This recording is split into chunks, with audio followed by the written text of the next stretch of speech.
A self-fulfilling prophecy acts like a powerful magnet, drawing outcomes into reality simply based on belief and expectation. That sounds intriguing. How does a belief actually lead to an outcome? It's fascinating, really. When someone believes in a certain outcome, they often subconsciously adjust their behavior to align with that belief. This can create a feedback loop where actions fulfill the original expectation. The nuances of this phenomenon are vast, spanning psychological, sociological, and even biological realms. It's the goldmine of human behavior. Are there examples of this happening in everyday life? Absolutely. From the classroom to personal relationships, expectations can shape our experiences in profound ways. The roots of this concept go back centuries. For instance, Edward Gibbon hinted at it in his famous work about the Roman Empire. Really, what did he say? He wrote that predictions often contribute to their own accomplishment, a precursor to our modern understanding of self-fulfilling prophecies. And it was Robert K. Merton who formalized the term. His bank run example is a classic illustration of how collective expectations can lead to inevitable outcomes. So, if people believe a bank is failing, it creates a panic that leads to its actual failure. Precisely. Yet it's not just about communities. It extends to individual situations, like the Pygmalion effect observed in classrooms. Pygmalion effect? What's that about? It's the idea that if teachers expect certain students to excel, those students often do just that. Quite compelling, don't you think? It's a demonstration of the power of expectation woven into education and beyond. Think of how this concept shows up in cognitive dissonance and self-perception. People often reshape their attitudes to match their public personas. So, our beliefs can influence our behaviors. Exactly.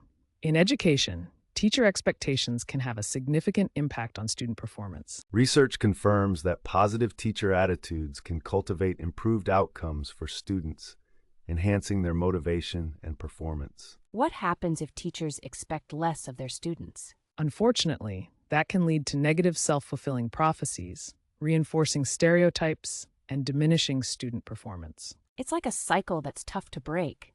And when societal judgments come into play, it hardens those cycles. Just look at financial markets. Fear can trigger panic selling, making the situation worse. So, can self-fulfilling prophecies lead to actual disasters? Definitely. The anticipation of conflict can sometimes provoke the conflict itself, known as the inevitability of war. Speaking of relationships, self-fulfilling prophecies even extend to them. Really? How does that work? Research shows that expectations around rejection can cause individuals to act in ways that lead to their worst fears being realized. So, if someone expects rejection, they inadvertently push others away? You've got it. Individuals high in rejection sensitivity may aggravate conflicts, ultimately affecting their relationships. That sounds tough. What's the takeaway here? Awareness is crucial. Understanding these dynamics can empower people to break the cycles of expectation and improve their relational health. This is wild. Now, let's broaden our scope to international relations.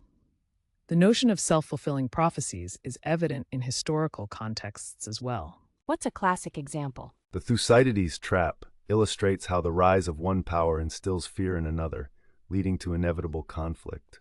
So, fear can escalate tensions between nations? Exactly. The U.S. invasion of Iraq illustrates this perfectly. Preemptive beliefs about threats can create actual chaos on the ground. This phenomenon shows how intertwined belief and reality can be, leading to outcomes that might have been avoided. What a complex web of expectations and consequences. Finally, let's tackle another significant application: stereotypes. Self-fulfilling prophecies can amplify racial and social biases. Can you provide an example? Certainly. People often project negative qualities onto marginalized groups, which can severely impact their opportunities. Absolutely. The case of the Black Doll study by Kenneth Clark highlighted how internalized beliefs could create a cycle of inferiority. That's heartbreaking. So, when teachers hold low expectations, it directly impacts those students' performance? Yes, teachers' beliefs about their students can ripple out, affecting self-esteem and academic outcomes significantly. This really shows how powerful our expectations can be. But how can we counteract this? Engaging in critical self-reflection and open-minded interactions can help dismantle biases and encourage more positive outcomes. It's clear the effects of self-fulfilling prophecies are everywhere. How do we break these cycles? That's an essential question, and we'd love to hear your thoughts. Listeners, please share your insights in the comments.